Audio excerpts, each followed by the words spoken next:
Bienvenidos hermanas y hermanos. En este día vamos a estudiar,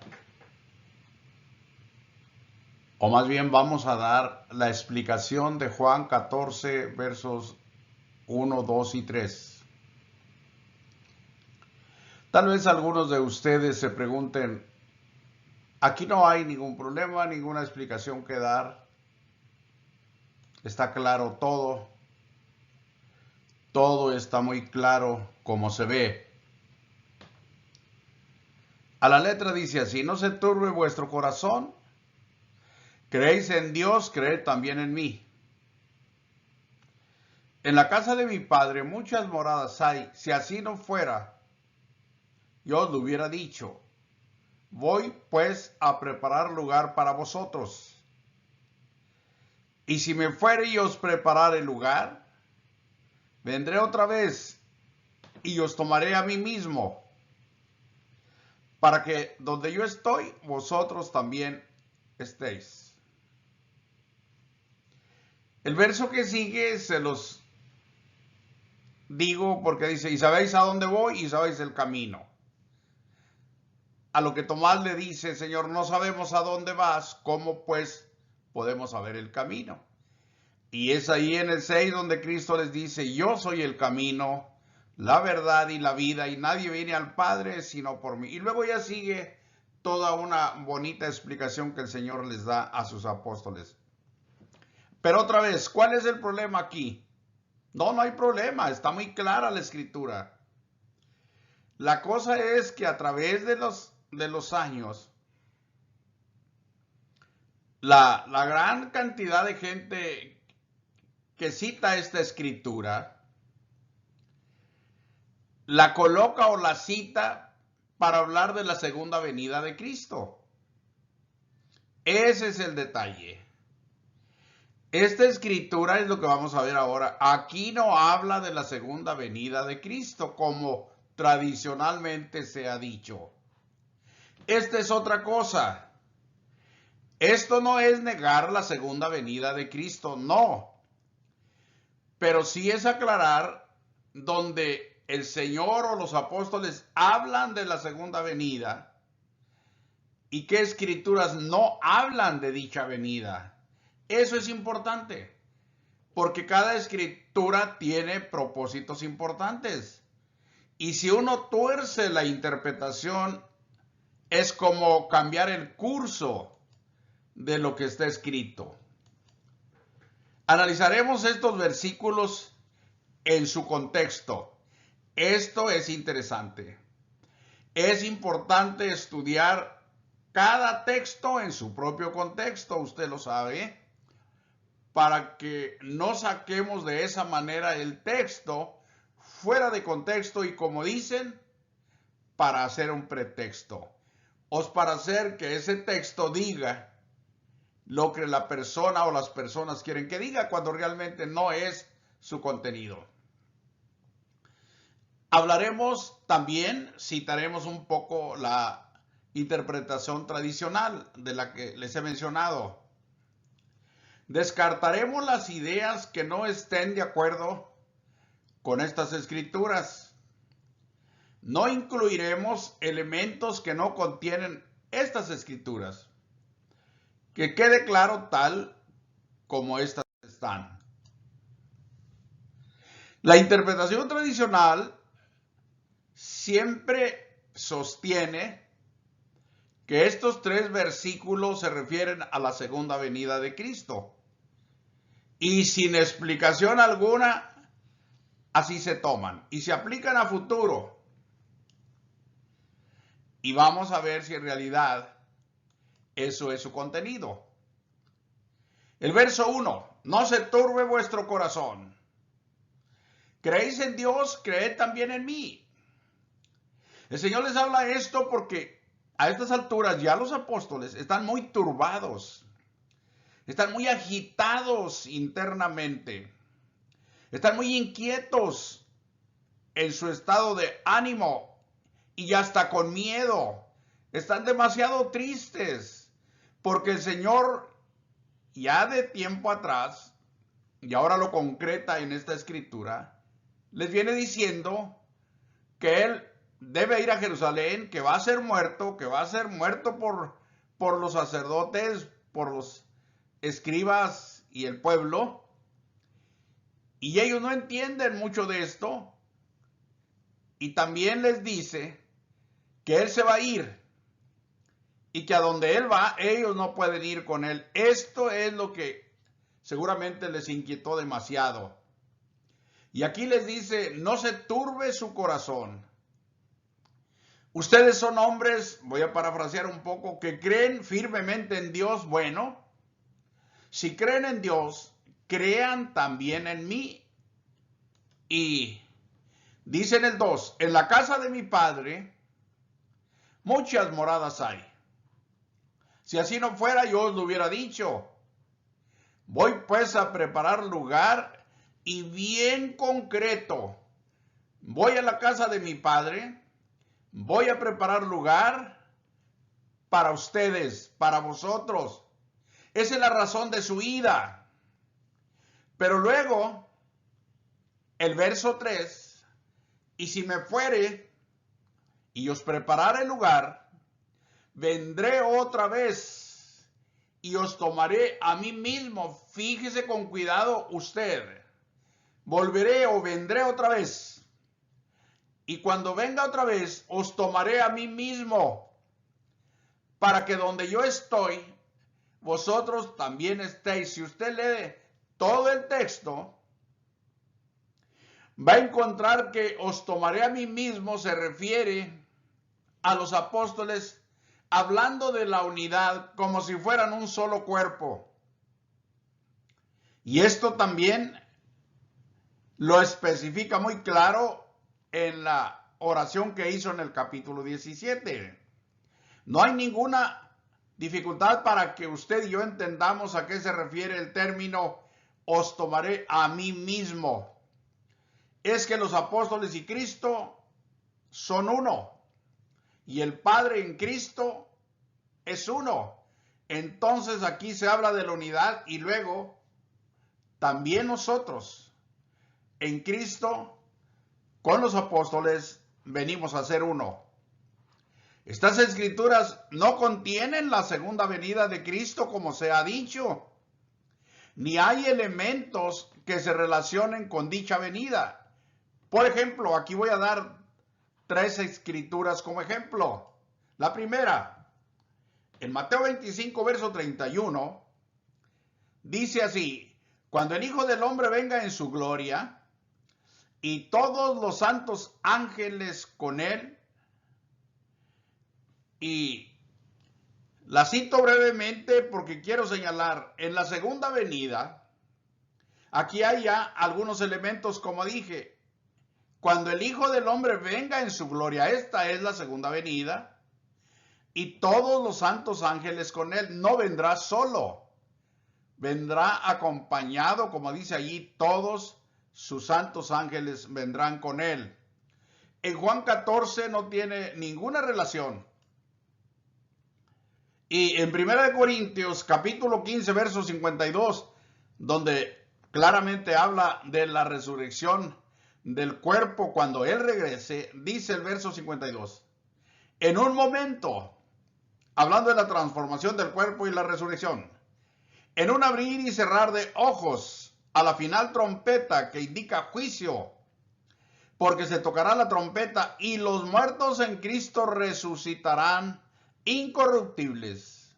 Elementos relacionados con la segunda venida: el juicio y la resurrección de los muertos.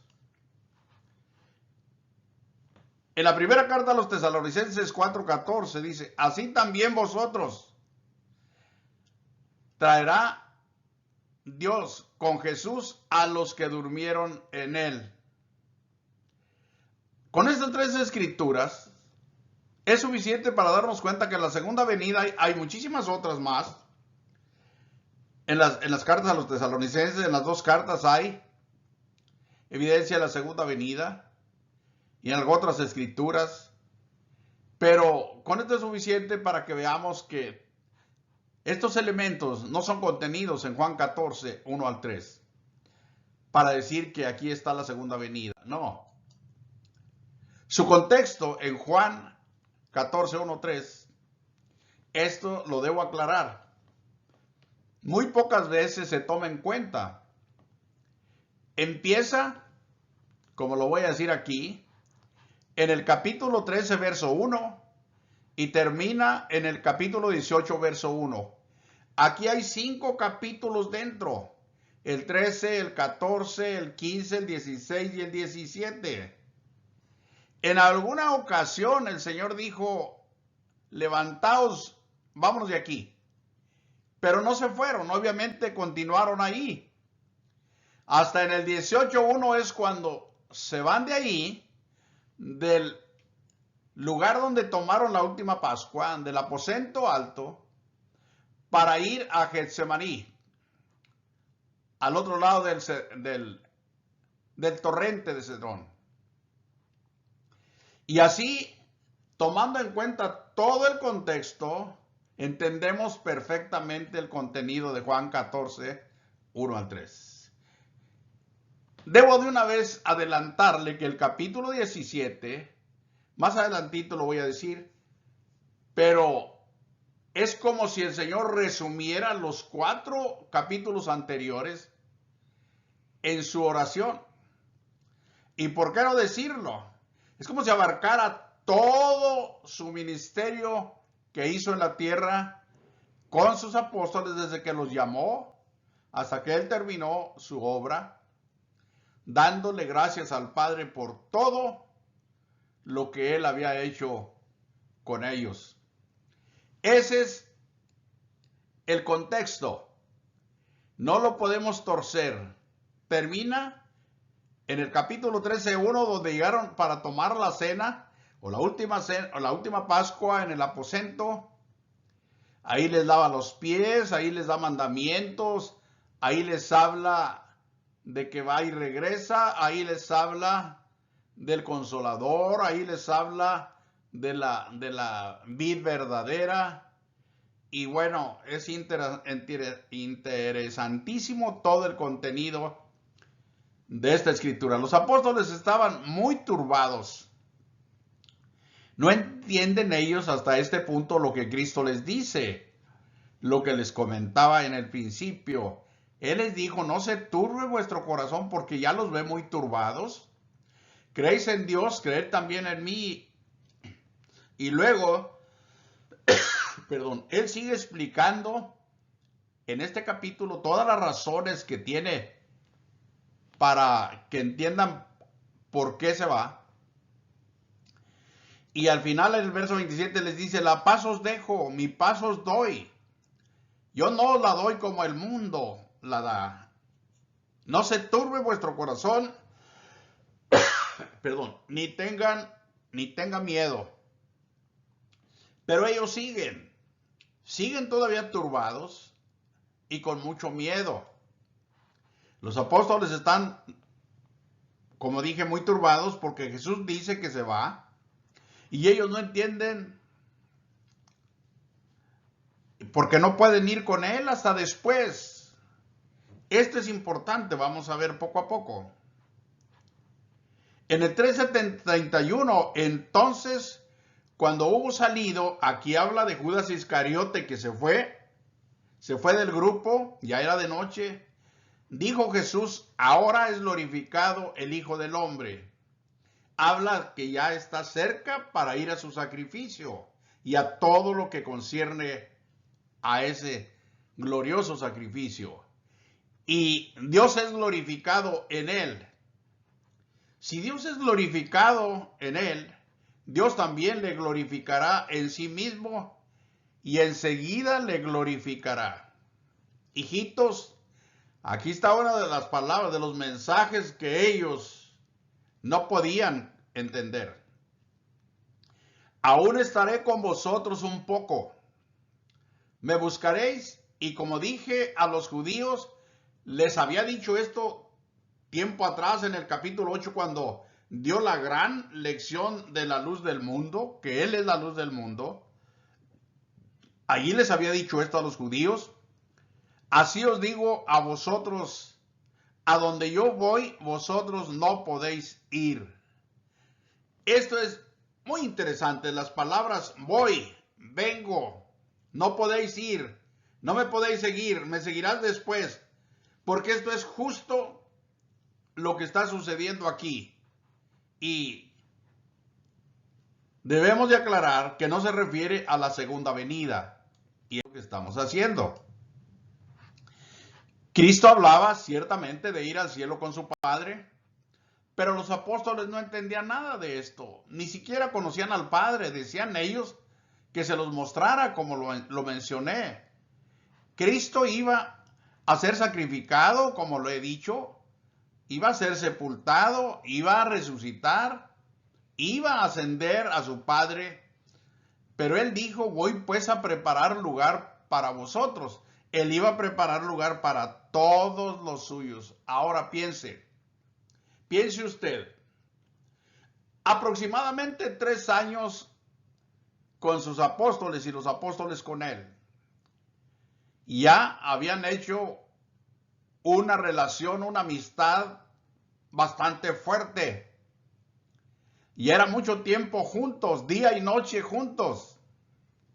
Y ahora resulta que el Señor les dice que se va y que ya va a estar con ellos muy poquito tiempo y que no lo pueden seguir ahora. Le dijo a Pedro cuando le preguntó en el capítulo 13, me seguirán después, pero no les dijo cuándo. Ese después no hay por qué pensar en algunos miles de años al futuro para decir que era la segunda venida. Pero él dijo, voy a preparar lugar para vosotros. Después de que pasara por todo esto que estamos viendo aquí, también debo aclarar, nunca antes, véalo bien, nunca antes, jamás, profeta o hombre de Dios alguno habló en estos términos. Nunca. Nadie habló de ir al cielo, preparar lugar, para sus seguidores o para sus discípulos y regresar por ellos, tomarlos, para que donde Él está, ellos también estuvieran con Él. Esta es una enseñanza gloriosísima, algo que entendiéndolo debe producir mucha alegría, mucho gozo, mucha seguridad, mucha confianza. El problema es que ellos no lo entendían. Pero esto en sí, como les digo, es gloriosísimo, porque es un mensaje, por así decirlo, único en este sentido. Muy, pero muy hermoso. Luego les dice, en la casa de mi Padre muchas moradas hay. Evidencia de un conocimiento pleno que él como hijo tenía de cómo es la casa de su Padre en la gloria. Además dijo, si así no fuera, yo os lo hubiera dicho. Pero si les digo que en la casa de mi Padre muchas moradas hay, perdón, es porque las hay. Es porque yo lo sé. Es porque de ahí he venido. Voy pues a preparar lugar para vosotros. Creo que aquí es claro entender que no iba a preparar, como algunos han creído, hacer las habitaciones, las moradas para los que fueran a ir. No, aquí estaríamos hablando de cuestiones por así decirlo, de administración, de cuestiones legales, de cuestiones como cuando Moisés y Elías se le aparecieron en el Monte Santo, que estaban hablando de él acerca de su venida. Es en términos de planificación, no de construir cosas allá o habitaciones, como en algunos casos se dice que estas habitaciones son literales en el cielo. No hay probable razón para creer cosa semejante. Para nosotros, o para que nosotros Esto es fácil entender porque conocemos la historia de Jesús. Lo entendemos fácil lo que él dice, pero los apóstoles seguían sin entenderlo porque ellos no sabían esto. Y sabéis a dónde voy y sabéis el camino. Le dijo Tomás, Señor, no sabemos a dónde vas, ¿cómo pues podemos saber el camino? Ya les dije lo que sigue. Consideremos los versículos 2 y 3, vamos a enlazarlos y vamos a considerarlos juntos en su contenido. Él dijo, en la casa de mi padre muchas moradas hay. Si así no fuera, yo os lo hubiera dicho. Y lo que subrayo es lo que vamos a entrelazar con el que sigue.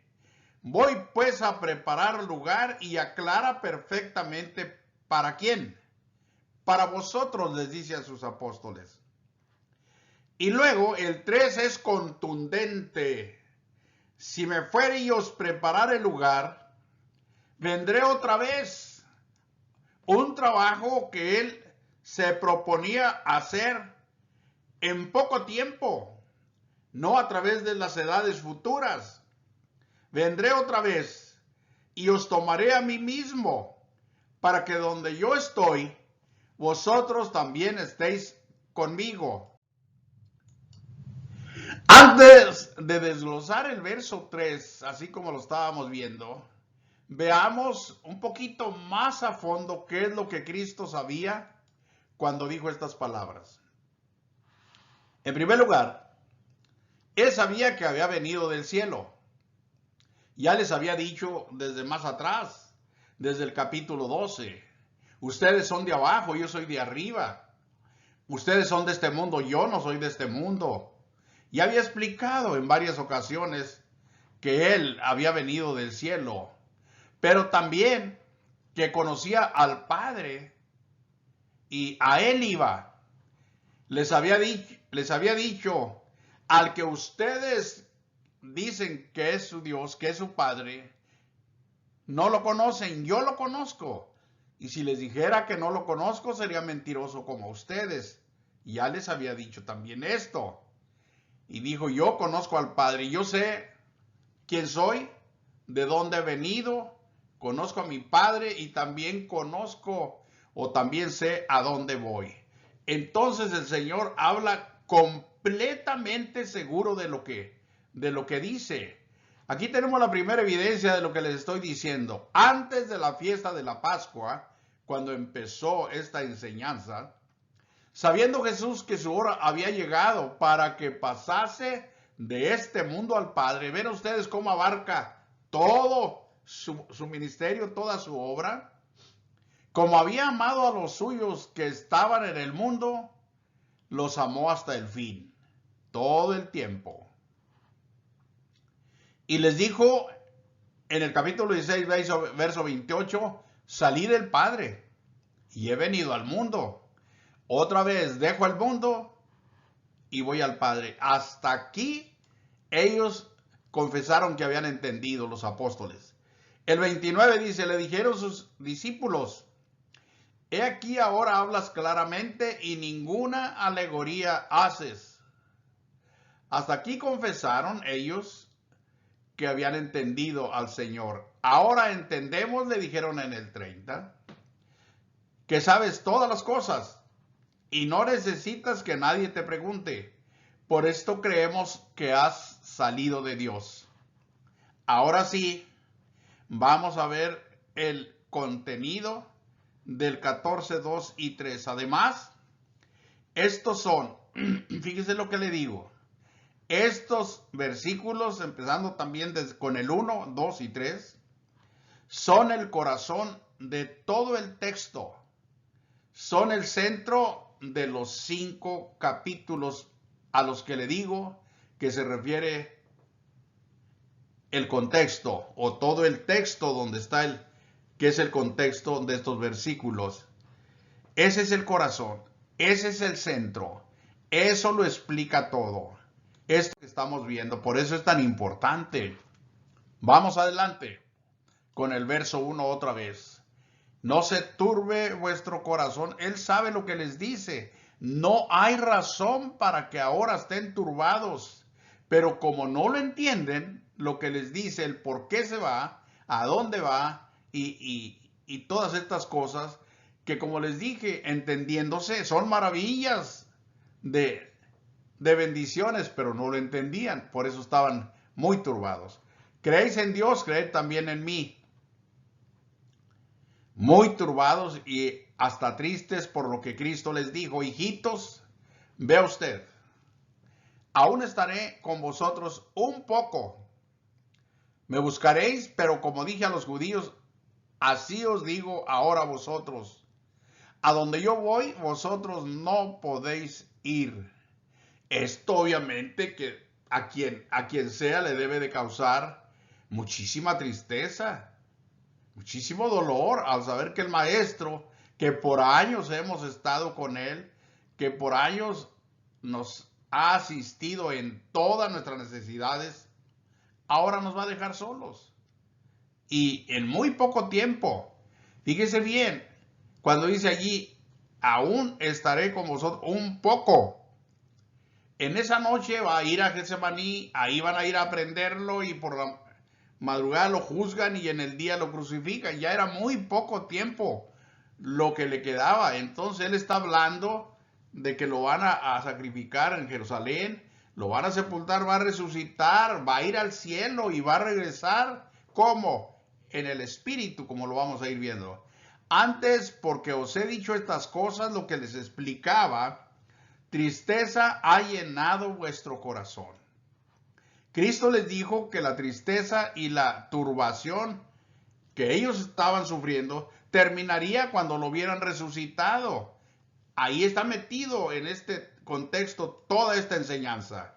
En el 16:20 les dijo: de cierto, cierto os digo, que vosotros lloraréis y lamentaréis y el mundo os alegrará, pero aunque vosotros estéis tristes, vuestra risa se convertirá en gozo, estrictamente cuando lo vieran resucitado. Ahí terminaría este estado terrible de turbación y de tristeza, pero ahí no quedaría. Aún va a ir más allá, a la venida de Él, pero en Espíritu Santo. También vosotros ahora tenéis tristeza. Antes del 22, les dio el ejemplo de una mujer embarazada, una mujer encinta, y cómo sufre. Y luego cuando ya da a luz, cómo tiene gozo, cómo tiene alegría. Así les dice a ellos: así también vosotros ahora tenéis tristeza, pero os volveré a ver. Claro que los va a volver a ver cuando resucite. ¿Y qué pasaría? Se gozará vuestro corazón y nadie os quitará vuestro gozo. Maravilloso. Es realmente maravilloso. Yo diría, no es justificable en ellos tanta tristeza y todo lo que está pasando. El problema está que no entienden exactamente los mensajes de Jesús. Y como todavía aquí ya está resucitado, miren nada más, fue hasta Galilea, como les había dicho previamente, y ha resucitado. Y como todavía ellos de gozo, lo que les acaba de decir antes de ir al sacrificio, no lo creían de gozo, dice, no lo creían, estaban maravillados. Les dijo: tenéis aquí algo de comer, y le dieron, ustedes saben, un pez asado, un pedazo de un pez asado, y él comió con ellos. Ellos, después que pasó todo esto, de haberle adorado, le adoraron, volvieron a Jerusalén. ¿Cómo? Con gran gozo, y a partir de allí, lo que él les había dicho: vuestro gozo permanecerá, nadie les quitará este gozo. Y así fue en sus discípulos. Veamos el verso que sigue. En la casa de mi padre muchas moradas hay. Si así no fuera, yo os lo hubiera dicho: voy pues a preparar lugar para vosotros. Jesús dijo que iba a la casa de su padre, obviamente, de donde había venido. Ya les había concretado aquí: salí del Padre y he venido al mundo. A otra vez dejo al mundo y voy al Padre. Dijo además Jesús el propósito por el cual iba a la casa de su padre.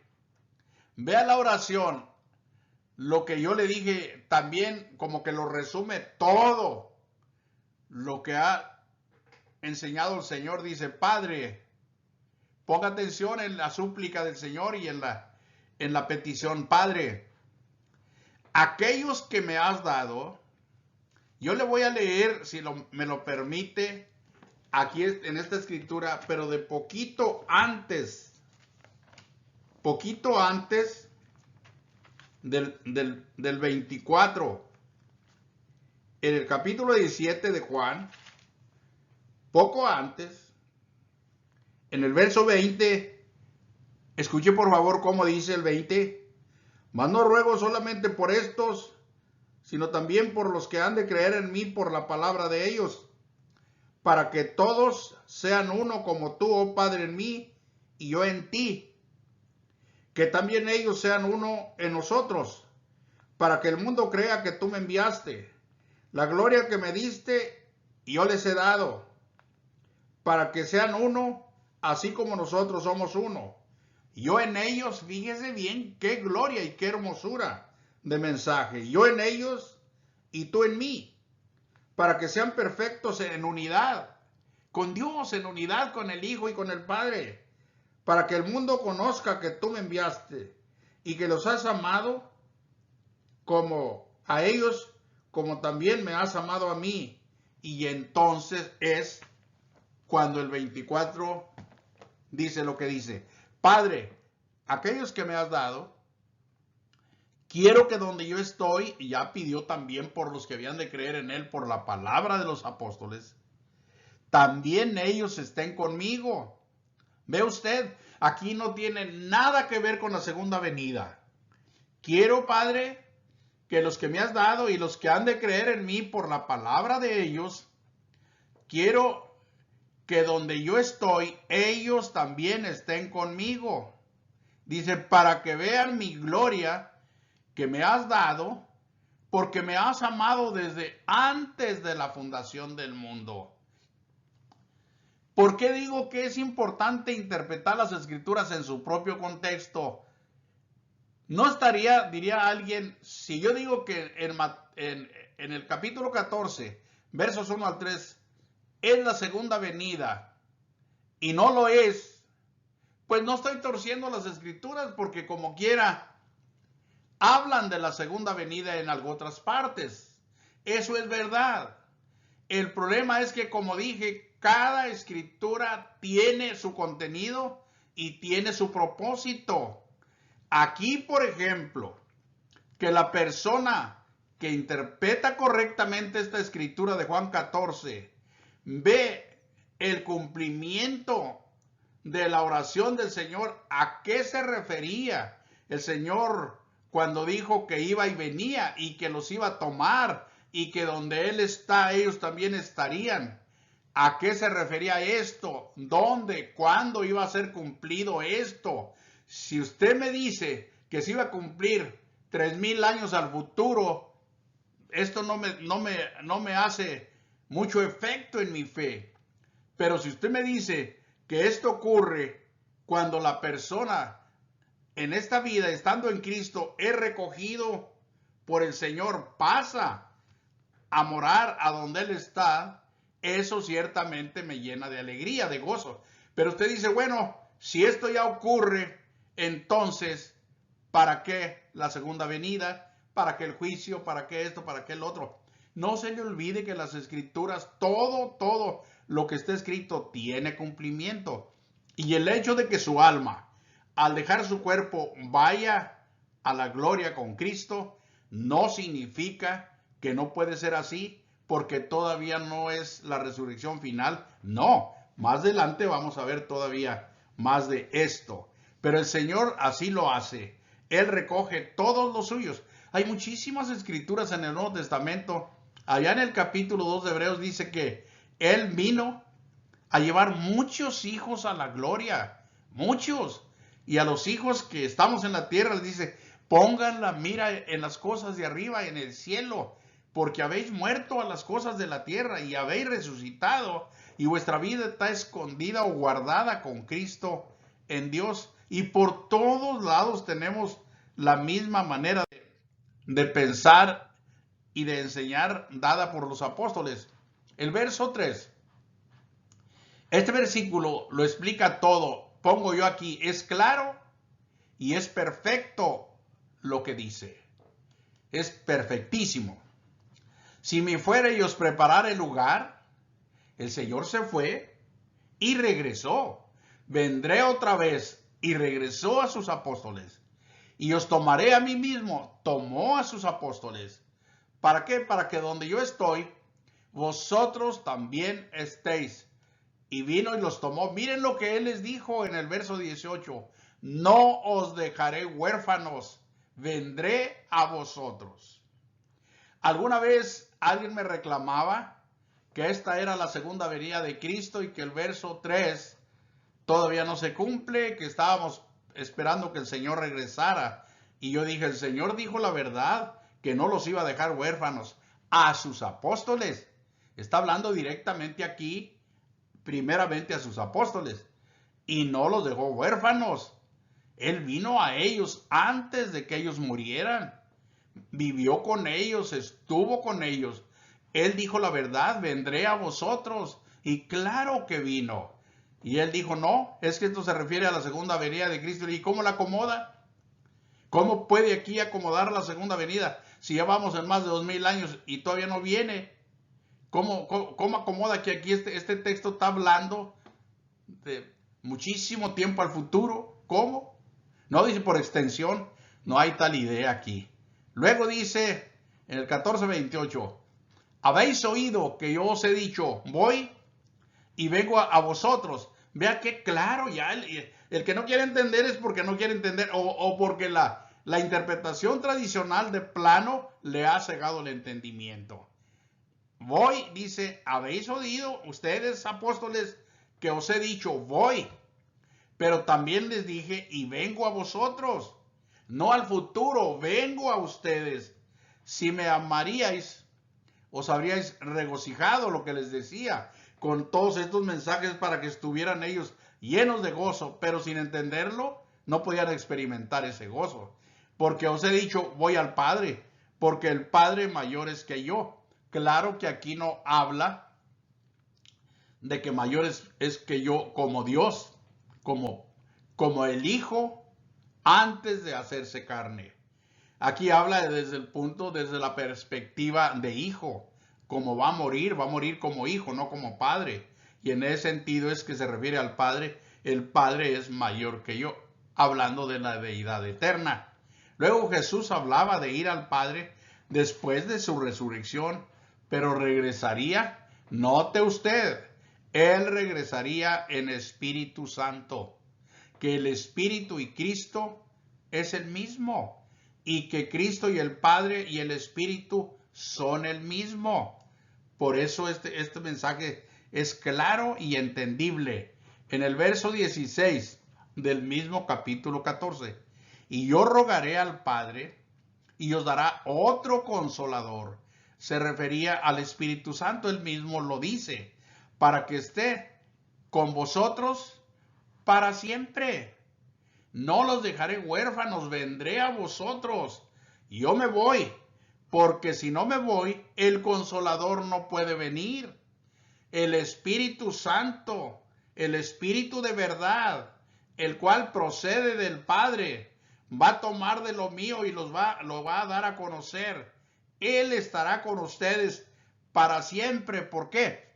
Es Cristo que, habiendo terminado su obra como hombre, y ha resucitado y ha glorificado, volviendo a su Padre, vuelve a venir, porque la obra de salvación, el trabajo de salvar a los perdidos aún no termina, apenas empieza, apenas resucitó, apenas ascendió al Padre.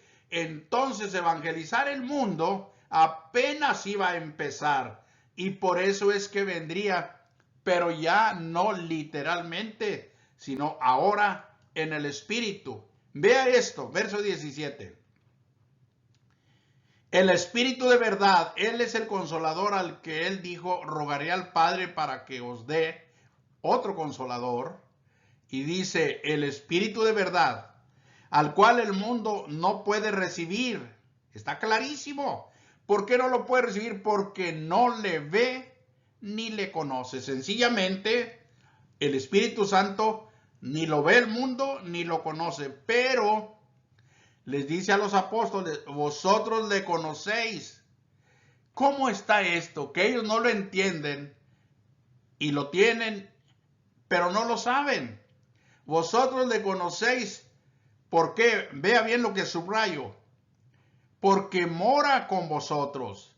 ¿Cómo es que ellos conocen al Consolador en lenguaje de Cristo? Pues porque mora con ellos. Y además dice, y estará cuando venga en vosotros.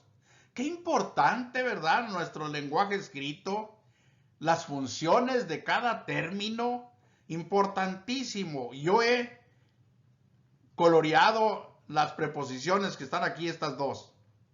Nada más estas dos. Porque mora con vosotros. ¿Qué significa la preposición? Al lado de, o como en compañía de. Cristo vivió, moró con los apóstoles, como dije, todo su ministerio desde que los llamó. Al lado de ellos, porque era literal, físico, y ellos también. Entonces, como hombres que eran, vivieron así, cerca uno del otro, cuerpo a cuerpo. Pero lo que sigue, cuando el Consolador viniera, entonces dice, estará ya no con vosotros, sino en vosotros. ¿Y qué es lo que enseña la segunda preposición? En, adentro. Adentro, ya no va a vivir afuera de ustedes como yo he vivido todo este tiempo. Ahora lo voy a decir directamente así. Cuando regrese, ahora voy a vivir adentro de ustedes. Ya no afuera, ahora adentro, porque vendré en espíritu. ¿Pero cuándo? Hasta el juicio final, hasta la resurrección de los muertos. No, no, enseguida voy y vengo, porque la obra salvadora en el mundo va a empezar. Pero ustedes solos no pueden. No se turbe vuestro corazón, les había dicho, no los dejaré huérfanos, vendré a vosotros. Respondió Jesús y les dijo, el que me ama, mi palabra guardará, dice, y mi Padre le amará, y vendremos a él, ¿cuándo? El Consolador, cuando él viniera, que no los iba a dejar huérfanos, y haremos morada con él. Aquí ya habla de Padre y de Hijo, los dos o ambos morando con los apóstoles. Haremos morada con él. ¿Con quién? Con el que lo ame, hablando al grupo apostólico, con el que es fiel. Acá lo que les dijo, vean nada más. Allá les habló en Juan antes de ir al sacrificio. Fíjense qué bonita la enseñanza del Señor cuando realmente se coloca y se le da el seguimiento perfecto. Ahora en Hechos 1:8 les va a hablar, pero ya después de resucitado, ya que había resucitado. Allá fue antes del sacrificio, ahora es después del sacrificio. Pero el tema aquí es el mismo y está relacionado con que Él se va, pero también va a venir. ¿Qué dice el verso 8? Pero recibiréis poder, Él ya se va, ya está resucitado. Pero les dice, van a recibir poder. ¿Cuándo? ¿Miles de años al futuro? No. Cuando haya venido sobre vosotros el Espíritu Santo, el Consolador que Él les habló en Juan 16. El Espíritu de verdad, el Espíritu Santo, el Espíritu de Dios, el Espíritu que dijo, el Padre y yo haremos con Él morada. Y me seréis testigos, ahí está el trabajo. En Jerusalén, en toda Judea, en Samaria y hasta lo último de la tierra. ¿Cómo? con el poder del Espíritu Santo, llevándolo adentro del corazón. Sus conciencias, su cuerpo lleno del Espíritu Santo de cada uno de los apóstoles. Ellos solos nunca podrían hacer este trabajo. ¿Por qué yo me esfuerzo tanto en que esto esté claro y que todos lo entendamos? Porque esta obra, que es la obra de evangelizar al mundo, la hace Cristo, pero Cristo resucitado y en el Espíritu Santo. Entonces, si quitamos esto a Juan 14, la venida del Espíritu Santo, y lo ponemos en la segunda venida de Cristo, anulamos completamente el trabajo de salvación que hizo el Espíritu Santo en sus apóstoles. Y eso no es justo. No es justo porque estamos torciendo la obra redentora de Cristo. La estaríamos mutilando. Y eso no es justo. Si queremos hablar de la segunda venida, tenemos muchas escrituras de dónde hablar, pero no esta. Pero recibiréis poder cuando haya venido sobre vosotros el Espíritu Santo, y me seréis testigos en Jerusalén, como lo fue, en toda Judea, como ocurrió, en Samaria, como se hizo, y hasta lo último de la tierra, incluso como se sigue haciendo.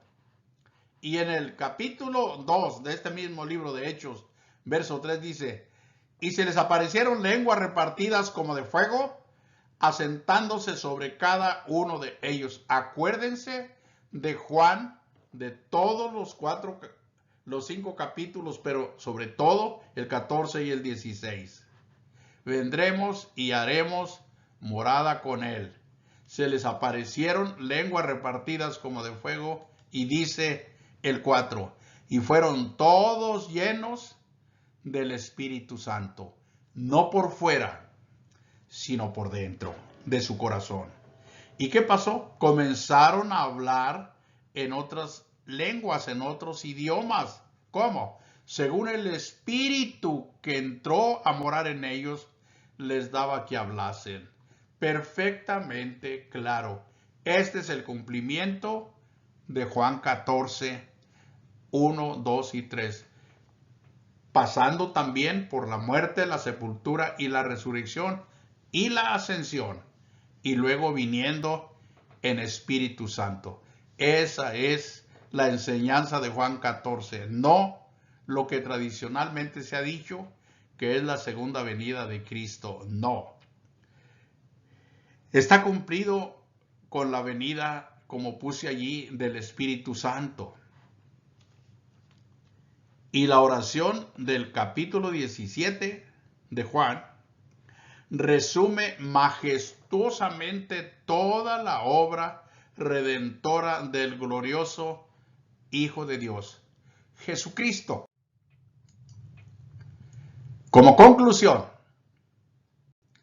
interpretar Juan 14, 1, 3 como es, así como lo hemos visto, es hacerle justicia a la obra del Espíritu Santo en sus apóstoles. Todo lo que los apóstoles hicieron después de Cristo, fue el Espíritu Santo en ellos el que hizo esa obra. Fue Cristo en Espíritu Santo, porque la Biblia dice, el Señor es el Espíritu. Fue Él el que hizo la obra en cada uno de ellos.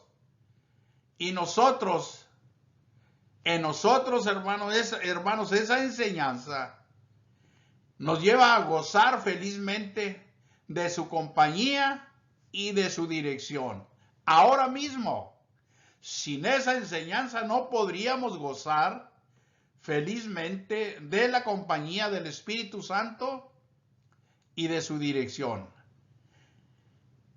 Dice el 16:20 de Marcos, y ellos, los apóstoles, saliendo predicaron en todas partes, ayudándoles el Señor. Ya saben ustedes que se refiere al Espíritu Santo. El Señor literalmente ya no estaba, pero ya había venido el Espíritu Santo a los apóstoles. Y confirmando la palabra con las señales que le seguían. Amén. Enseñar Juan 14 como lo hace tradicionalmente la gente es anular todo este trabajo del Espíritu Santo. Eso no es justo. En Santiago 4:5 dice, ¿o pensáis que la Escritura dice en vano, el Espíritu que Dios ha hecho morar en nosotros, nos anhela celosamente? ¿Ignora el hombre, el cristiano, que el Espíritu Santo que Dios ha hecho morar en su corazón ya desde el momento que se convierte a Cristo, desde que se bautiza? Dios le da el don del Espíritu Santo para que, como dice aquí, para que lo cuide, dice allí, nos anhela celosamente, que es el cuidado de Dios. Para eso vive el Espíritu en nosotros. No podemos ignorar esto. Tenemos esa gran bendición en nuestro corazón desde el momento que venimos a Cristo. No es necesario tocar Juan 14, 1 y 3 para estar seguros de ir al cielo, para estar seguros de cuánto nos ama el Padre. Él dijo, quiero que de donde yo estoy, ellos también estén, y también todos los que han de creer en mí por la palabra de ellos, hablando de todo el trabajo que vendría a ser realizado en sus apóstoles por el Espíritu Santo. Bendito sea Dios que ha hecho una obra tan perfecta. Padre, aquellos que me has dado, quiero que donde yo estoy, también ellos estén conmigo para que vean mi gloria, que me has dado. Dice, porque me has amado desde antes de la fundación del mundo. Le pregunto yo a usted que cree en Cristo, y se lo digo con todo mi corazón, con todo mi respeto, con toda mi seriedad. ¿Ha visto usted la gloria de Dios? Desde que el Señor lo llamó en Cristo, ¿ha estado usted viendo la gloria de Dios o todavía no la ve? Porque acuérdese que los apóstoles no podían entender. Y muchos cristianos o llamados cristianos hasta el día de hoy les pasa lo mismo. Todavía no pueden entender muchas escrituras. El Señor en la oración dijo, quiero que estén conmigo. Donde Él está, Él dijo, donde yo estoy. Ellos también estén. ¿Dónde está? En la gloria. Pero no hasta su segunda venida quería que estuviéramos allá. No. Que vean mi gloria. Que vean cómo me has amado desde antes de la fundación del mundo. Y mire usted, pero Dios, que es rico en misericordia, por su gran amor con que nos amó, con el mismo amor que amó al Señor desde antes de la fundación del mundo, aun estando nosotros muertos en pecados, nos dio vida juntamente con Cristo. Por gracia sois salvos, y juntamente con Él nos resucitó, y asimismo nos hizo sentar en los lugares celestiales con Cristo Jesús. ¿Para qué? Para mostrar en los siglos venideros las abundantes riquezas de su gracia en su bondad para con nosotros en Cristo Jesús. Para eso vino el Espíritu Santo a los apóstoles, y para eso nos ha llamado el Señor. Padre, quiero que donde yo estoy, ellos también estén conmigo. Quiero que vean mi gloria que me has dado y que me has amado desde antes de la fundación del mundo. El Espíritu Santo llegó a nosotros, enviado por el Señor desde el cielo en sus apóstoles. Llegó con un mensaje escrito a nuestros oídos y a nuestro corazón, a decirnos que Dios nos ha amado con amor eterno. Y nosotros, estando muertos en pecados, note, primera bendición, nos dio vida, esa es vida eterna. Estando muertos espiritualmente, nos dio vida juntamente con Cristo. Por gracia sois salvos. Así que ahora estamos vivos, no muertos espiritualmente. Pero no solamente eso, note usted, y juntamente con Él, con Cristo, nos resucitó. Eso es espiritualmente. Ya son dos cosas. Pero viene la tercera. Y asimismo nos hizo sentar en los lugares celestiales con Cristo Jesús. Son tres enormes bendiciones. Primero, nos ha dado vida eterna, porque Él es la vida. Él es nuestra vida, Cristo Jesús. Nos ha resucitado en Cristo Jesús y con Cristo Jesús. Y nos ha dado lugar en su gloria para que estemos en ese lugar de honor, para que veamos su gloria que ha tenido con su Padre desde antes de la fundación del mundo y el amor que le ha tenido. Mi pregunta era, ¿ha visto usted esto? Porque dice el 7, para mostrar en los siglos venideros las abundantes riquezas de su gracia en su bondad para con nosotros. Note usted, para con nosotros los que creemos, para la iglesia, mostrarnos a nosotros en los siglos venideros. ¿Cuándo? Este es el error de mucha gente. Usted está leyendo esto conmigo ahorita en abril de 2022 y toma esto y lo aplica como los siglos venideros que hablan aquí, aquí de 2022 donde vivimos, mucho más adelante, más al futuro. Ese es el error, torcer el tiempo de las escrituras. Esto que usted está leyendo en el verso 7, que es una aclaración de los otros versículos, lo debe de interpretar desde el momento que Pablo lo escribió en el primer siglo. Haga de cuenta que los 2000 años que han pasado están ahí contenidos, estaban ya contenidos dentro de ese siglos venideros. No de aquí en adelante apenas, no. Ya para nosotros está muy, muy lejos todo esto, ya empezó desde siglos atrás. ¿Y cómo se ha conocido? Aquí hay una serie de preguntas que ahora no se las podría explicar porque ya se nos acabó el tiempo, pero nos dio vida. Ya no estamos muertos. Es vida eterna, estamos vivos. Usted ya no tiene nada que ver con la muerte, con el Hades. Eso ya es historia para usted, eso ya no tiene ningún valor en el sentido de que le domine o que le tenga miedo. Si usted es fiel, no tiene por qué tener miedo como los apóstoles estaban. Usted tiene vida en Cristo y usted está seguro. Lo resucitó. Como dije el otro día, hombres, personas con un espíritu realmente deseoso de contener, le van a decir, bueno, si ya te resucitó, entonces ya para qué esperas la resurrección, si ya está resucitado.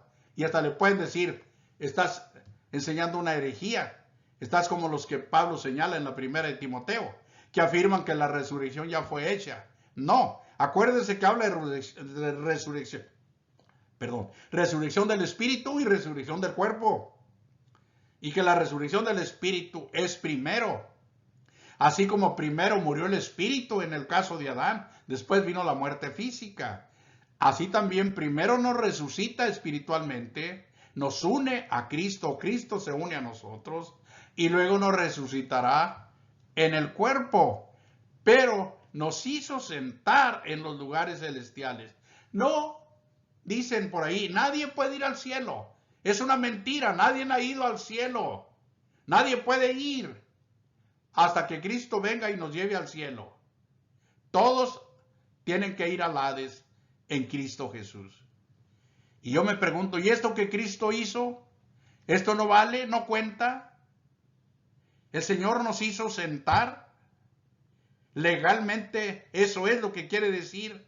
Nos dio un lugar honorífico en su trono, en los lugares celestiales. Ahora, trate de entender aquí. Asimismo nos hizo sentar en los lugares celestiales con Cristo Jesús. ¿Cómo? ¿De dónde vino esto? Acuérdese ahora sí, ¿a qué dijo Cristo que iba? Voy a preparar lugar para vosotros. ¿Para qué? Para que donde yo estoy, vosotros también estéis. y ahora usted ya lo tiene confirmado. Nos resucitó espiritualmente y nos hizo sentar en los lugares celestiales, los lugares que Cristo fue a preparar para nosotros, como le decía, de manera legal, de manera absolutamente aprobada por el Padre, para que veamos su gloria. ¿Y cómo está esto? ¿No ha leído ni siquiera usted la 2 Corintios 3:18? ¿Qué dice? Por tanto, nosotros todos mirando a cara descubierta, como en un espejo, pero ¿qué es lo que vemos? La gloria del Señor, la gloria de Dios, porque para eso nos ha llamado y para eso nos ha traído hasta los lugares celestiales, para poner libre y abiertamente su gloria delante de nosotros. ¿Y qué dice el verso que le estoy citando? El 18 del capítulo 3 de la 2 de Corintios. Somos transformados de gloria en gloria, en la semejanza misma, en la semejanza de Cristo. ¿Cómo? Por el Espíritu que mora en nosotros, porque donde mora el Espíritu, allí hay libertad. Ve todo lo que el Espíritu Santo hace. No le limite, no le prive de las grandes bendiciones que en el Espíritu Santo el Padre nos ha dado. No ponga todo hasta después de la segunda venida, hasta después del juicio final. No le pase lo que a los judíos. Los judíos todavía siguen perdidos, que no han creído en el Mesías. De nada aprovechó tanta profecía y tantas cosas hechas de parte de Dios por el pueblo. Así usted no limite la obra del Señor.